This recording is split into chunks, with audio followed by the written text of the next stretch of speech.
Okay, today we're doing the 2.6 notes on rational functions. Alright, so what you need to know that a rational function is just where you take two polynomial functions and you're dividing them. It can be written with a polynomial on top and a polynomial on bottom. So this is the numerator polynomial and this is the denominator polynomial. Now there is a restriction that the denominator cannot be 0 because you can't divide by 0. Okay, so today we're going to be talking a lot about the graphs and the domain and the behavior of polynomial functions. So when we are wanting to first of all look at the behavior, you've got to keep in mind that the general shape of these graphs are where there are pretty much always asymptotes of some kind, whether horizontal, vertical, or both. So this first example says to find the domain of the function and discuss the behavior near any excluded x values. So the first thing we want to do is find the excluded values. So how we do that is we look for the spot where the denominator is 0. So we just sit here and we say, okay, when is the denominator 0? And we find out that that's when x equals 2. So we would say basically that the domain of this is all real numbers except x cannot be 2. All right, so now we have to talk about the behavior of the graph near 2, because that's where the behavior is going to change. So how we do this is we just do some test values. So if you think about the fact that, for example, you have test values right here, and you know that the behavior is going to change at 2. So maybe I decide to do some test values leading up to 2 and then after 2. Now, I can find these values simply by plugging the x value in to the function and coming up with the y value. So I've gone ahead and done this for you. When you plug in -1, you get 1 1/3. 0 is 0. 1 is -4. 2 is where you have an error, okay, because the denominator is 0, so there's actually not an answer for 2. 3 is 12, 4 is 8, and 6 is 6. So if you just in general kind of think about what this graph would look, normally you would just go ahead and picture it in your head, but just to kind of show you, you're going to have an asymptote at x equals 2. And so you'll have your asymptote right there. And from there, you're basically going to sit there and just kind of think about what the points are happening when you plot them. So I'm just going to do this really roughly. So at -1, it's going to be at 1 1/3. And at 0, it's 0. And at 1, it's -4. So if you picture this, then you can pretty much say that, okay, as you approach 2, it is decreasing indefinitely.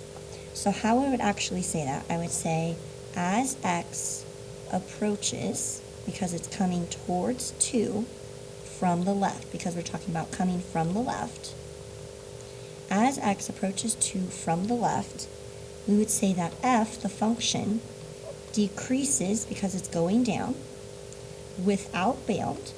And what that means is there's nothing stopping it. And so then we need to look at the right-hand behavior. So if we look at the right-hand behavior and we kind of plot some points, at 3, it would be up here at 12. At 4, it would be at 8. At 6, it would be at 6. So now, when we're talking about this direction, we're coming in from the right towards 2. So we're coming towards 2 because 2 is where our vertical asymptote is. So we would say as x approaches 2 from the right, because we're reading it from the right in towards 2. So as that happened, notice that the graph goes up infinitely. It's going to get very steep there. So we'd say as x approaches 2 from the right, then we would say that f, or the function, increases because it's going up without bound, because there is nothing stopping it. And that's how we describe the behavior. So you find your asymptote by finding where's the denominator 0, and then you determine your behavior by just plotting some points and seeing what the graph is doing. Okay, this is kind of describing that. So basically it's discussing, like, if you have a vertical asymptote, for example, we had x equals 2, then you're saying as x approaches 2 from the right, and you describe what's happening, and then as x approaches 2 from the left, we describe what's happening. So this is just the formal way of saying that. Alright, so this we're going to refer back to several times. This is how to have vertical asymptotes and how to have horizontal asymptotes. Remember, an asymptote is where the graph is getting closer and closer and closer to that line, but it never actually crosses it or touches it. It's just approaching it and getting closer and closer. So on number 1, finding vertical asymptotes are very easy. You just find the zeros of the denominators. So like we've been practicing finding zeros, we're just doing that with the function on the denominator. Now number 2, it's talking about finding when it has horizontal asymptotes. So it can either have one horizontal asymptote or it can have none. So look at type A. Type A is when the degree of the polynomial on the numerator is smaller than the degree of the polynomial on the denominator. So the degree on the top is smaller than the degree on the bottom. When that happens, the horizontal asymptote is always on the x-axis, or the line y equals 0. When the two degrees are equal, then how we would find its asymptote is by comparing the leading coefficients of the top over the bottom. And then when the degree on the numerator is greater than the degree on the denominator, then we say it has no horizontal asymptote. So we're going to see these in the following examples. Okay, example 2 says find both the vertical and horizontal asymptotes of the function. So first of all, to find the vertical asymptote, we're going to find the zeros of the denominator. So we're saying when does this equal 0? Now I think the easiest way to do this is factor using difference of squares. And we would find out that it is 0 when x equals -1 and when x equals 1. So these are going to be your vertical asymptotes of the function. Now if we try to find the horizontal asymptotes, then we're going to sit back and we're going to look at the slide previous, and it talks about horizontal asymptotes when the degrees are equal. Notice that these are both a degree of 2. So if the degrees are equal, then they say that the horizontal asymptote is the ratio of the leading coefficient. So the leading coefficient at the top is 5, and at the denominator is 1. So if we have a horizontal asymptote at 5 over 1, that's the same as a horizontal asymptote at the line y equals 5. So here are your vertical asymptotes, and here is your horizontal asymptote. And we could graph from there. Okay, this graph is showing the steps going down, so we are going to refer back to this repeatedly. So as we are sitting here and going through examples 3, 4, and 5, we're going to refer back to these steps, and I'm going to number them accordingly. So let's look at example 3, but while you're doing your notes, kind of look back and see, okay, what does 1 say? What does 2 say? And keep going. These are the steps we're going to follow every time. Alright, so extra example 3. Step 1 says simplify the function if possible. This is fully simplified, so we do not have to worry about that. Step 2 says find and plot the y-intercept, if there is any, by evaluating f of 0. So I'm going to sit here and I'm going to find out what is f of 0. So I'm going to plug in 0, and I find out that it's the same as 2/5. So this means that we have a point at 0, 2/5. Now, I'm not going to plot it until I have all of my information. I prefer to do it that way because that way I can get my scale of my graph correct, where when I just have one point, I don't know if I should be going by ones or halves or fives. I just have no clue. Okay, step 3 says to find the zeros of the numerator by solving the equation. So if we were to try to solve this equation, then we would sit here and we would set it equal to 2. Okay, because that's the numerator. But that's not actually a function, so it's really not possible. So since it's not possible, there are just no zeros, which means there are no x-intercepts. Alright, step 4 says that it wants us to go ahead and find the zeros of the denominator by setting the denominator equal to 0. So 5 minus x equals to 0. We can add the x over and find out that x equals 5. So this is going to be our vertical asymptote. Alright, step 5 says to find and sketch the horizontal asymptote if there is any, using the rule that we found below. So remember, the rule said that we compare the degree on the top and the degree on the bottom. Now this has a degree of 0, because if you picture x to the 0 degree up here, this has a degree of 1. So since the power on the numerator is less than the power on the denominator, we know that it has a horizontal asymptote at y equals 0, or on the x-axis. So this is our horizontal asymptote. Now step 6 says to go ahead and plot at least one point between and one point beyond each x-intercept and vertical asymptote. You want to do enough that you get a good view of the graph. Okay, so this is not the time to just go ahead and say I'm only doing one. I try to do like at least 2 for each curve, so that's about 4 points per thing. So I'm going to sit here and I know that at 5 there's going to be no answer because there is a vertical asymptote there. So I'm going to go ahead and I'm going to plot points below and above 5. And I'm choosing these even because I've looked ahead and I've realized that if I I'm choosing them odd, If I plug an odd number in here, the numbers are going to come out way nicer. So I've gone ahead and I've plugged these in, and I just typed them in my calculator, plugging in x equals 7, I got y equals -1. Plugged in x equals 9, I got -1/2. All right, and then step 7, it just wants you to go ahead and complete the graph and use smooth curves. So what I'm going to do here is first we're going to set up our graph. So we are going to start with setting in our x and y axis. Now it would not be a bad plan to go ahead and have a little bit of like a color pencil or pen or something like that. So I'm going to go ahead and I'm just going to lay out lines for my x and y axis. I'm going to do those in black, and then I'll use color to go ahead and lay in the asymptotes so that you can see the difference between my axis and my curves. Okay, so we're going to start here, and I'm just going to go ahead and use red for my asymptotes. So I know I have asymptotes at, let's see here, x equals 5 is a vertical asymptote. So if I come over here, 1, 2, 3, 4, 5, then I have a vertical asymptote all along right here. So I'm just going to draw it in with a dashed line, and that's showing that this is where my graph is going to get closer and closer and closer, but it's never going to cross. Now I also know I have a horizontal asymptote at y equals 0, which is on the x-axis. That's why I'd really recommend having like a colored pencil or a marker or a pen with you so that you can kind of differentiate between that. Now also, as a good plan, you always want to go ahead and mark what your scale is going by. So I'm going to go by ones on the x-axis, but I'm actually going to go by halves on the y-axis because I've seen that I have half values and it would just make a cleaner graph. Alright, so I have all of this ready.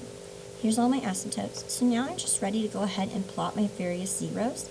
So for example, I know my y-intercept happened at 0.2, which is the same as 0.4. So that's somewhere right in here. Then I have a value at 1/2 and at 3/1.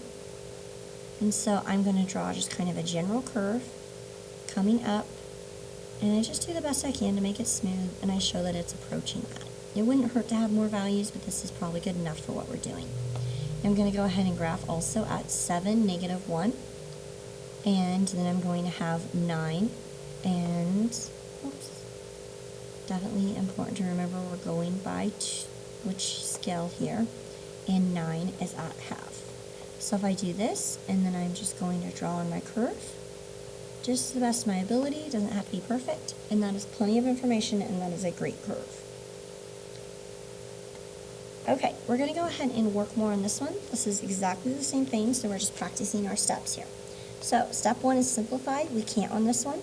Step 2 is to plug in 0 and find out what you get. I end up with 3 over -1, which is -3. So this means I have at 0, -3, which is the y-intercept. Okay, step 3 says that it wants us to go ahead and find the zeros of the numerator. And so basically I'm setting the top equal to 0, and then I'm solving. So I'm going to add the 2x over here, and I'm going to divide by 2. And so I'm going to put x equals 1.5, or 1.5. So that means that when x is 1.5, y is 0. So there's an x-intercept. Step 4 wants us to go ahead and find the zeros of the denominator. So we're going to set the denominator equal to 0, and we find out that x equals 1. And that's going to be our vertical asymptote. Step 5 says that it wants us to find the horizontal asymptote. Okay, so keep in mind that this is where I'm going back and I am looking at my various rules. This one says the degree on the numerator and the degree on the denominator are equal. So we look at the leading coefficients. The leading coefficient on the top is -2, and the leading coefficient on the bottom is 1. So -2 over 1 is just -2. So this is my horizontal asymptote. And last but not least, on step 6, we're going to go ahead and we're going to find values that would kind of fill in our holes and give us an idea of what we are doing for our graph. So I know that it has a vertical asymptote at 1. So I'm just going to go ahead and try a few values before 1 and a few values after 1. So keeping in mind that I realize that at 1, it's not going to exist. I already know it's at 0, it's -3, because I have my x and y intercepts up here. So if I plug in -2, I get -2 1/3. I plug in -1, I get -2.5. And of course I have 0. At 2, it's -1. And at 3, it's -1.5. So now you have to decide where you're going to send your graph. I realize that with the asymptotes being at x equals 1 and at y equals -2, I don't really need as much at the top of my graph. So I'm going to go ahead and I'm going to draw on my y-axis, and honestly, I'm going to go ahead and just put it like closer to the top because more of my graph is happening down in the like third and fourth quadrants. So I'm going to put it over here, and then I'm going to go ahead and just throw that line there, kind of close to the center. Now I'm also going to go ahead while I'm here and mark my scale. I realize my numbers aren't very big, so I'm just going to go and I'm going to determine that every box is a half, so that means this would be 1. So you have to mark your scale on each axis at least once. So I'm going to mark it and just show what I'm going by in general. It doesn't have to be marked all the way across, but you do have to let your reader know what your scale is. So now let's go ahead and draw our asymptotes in. So we know that we have a vertical asymptote at x equals 1. So that's right here, x equals 1. So we're going to draw in our dotted line. So there's our vertical asymptote going all the way down our graph. And it doesn't even hurt to label if you choose to. So then we also have our horizontal asymptote at y equals -2. So that is a horizontal line going through where y equals -2. All right. And so it is time to go ahead and plot our points. So we know -2 is -2 and a third. Sorry, this should have been a half. So -2 and then -2 and a third. That's going to be down here. And then at -1, we know it's -2 and a half. So here's -2 and here's -2 and a half. And we know at 0, it's at -3. All right. And so I'm going to plot that curve in, doing the best I can to make it nice and smooth. And then over here, I know that I have right here 1.50, so that's going to be this point. And then I'm going to have 2, -1, and I have 3, and I have -1.5, so that's right here. And we show that curve. All right.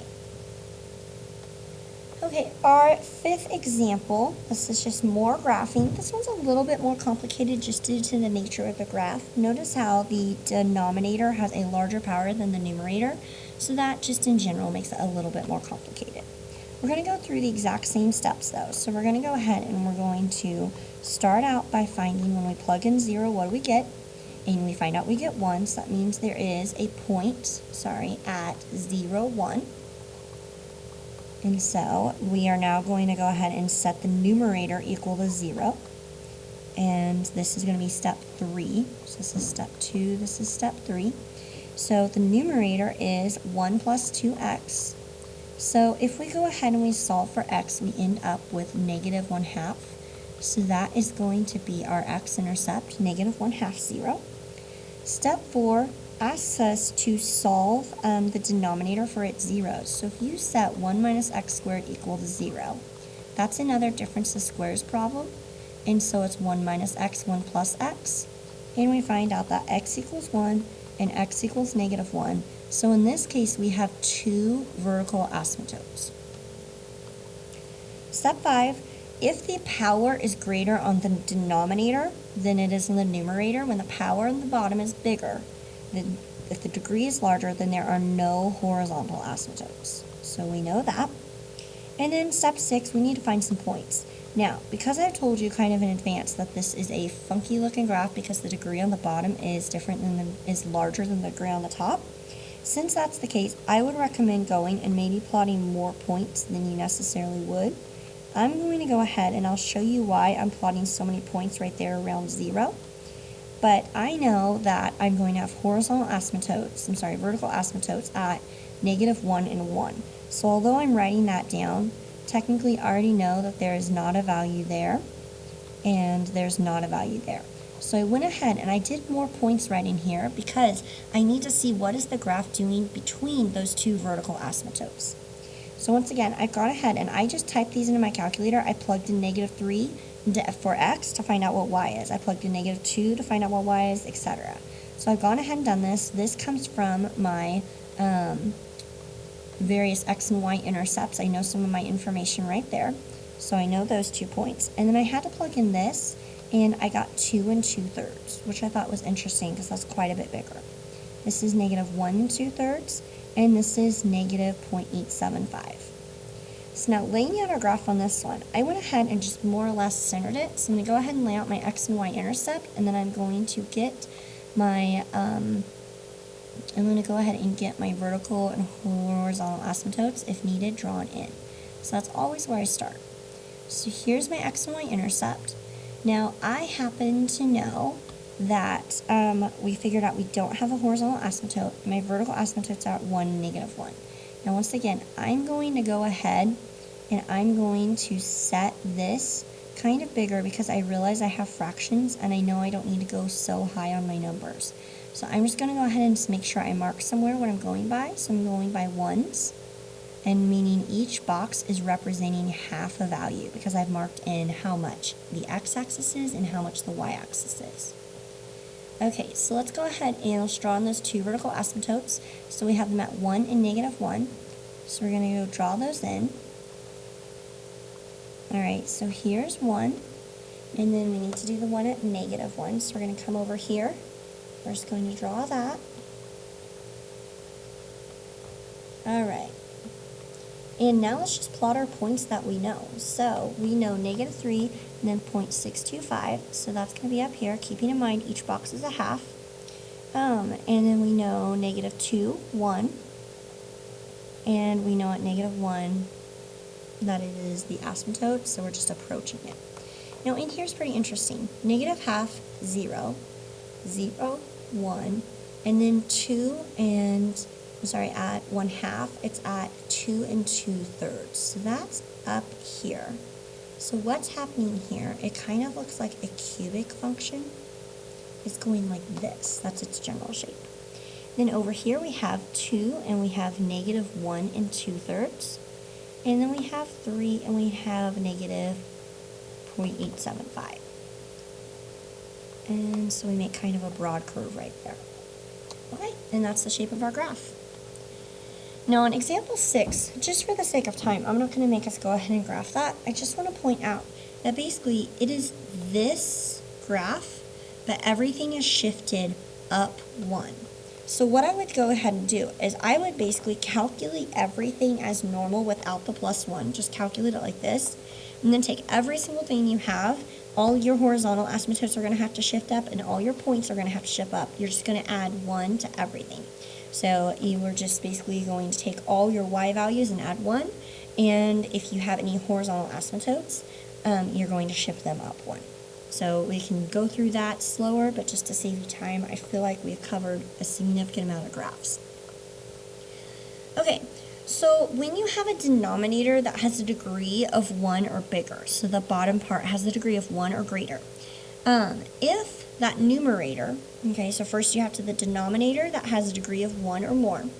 If the numerator is exactly 1 more than the degree of the denominator, then it has a slant asymptote, sometimes called an oblique asymptote. So for example, see the denominator has a degree of 1 or greater, it has a degree of 1. The numerator has a degree that's exactly 1 more than the denominator, so therefore it has a slant asymptote. Now how we find this asymptote is we basically just divide, so we're going to use long division, we're going to find what it is and write the remainder. This portion, not including the remainder, is the slant asymptote. Alright, so let's try this one real quick. So if we go ahead and do this, we want to go ahead and, first of all, I could start by finding the y-intercepts and the x-intercepts, just like normal, very easily. So if I want to go ahead and do that, to find the y-intercept, I'm going to go ahead and plug in 0. And when I plug in 0, I'm just going to tell you that I get 2.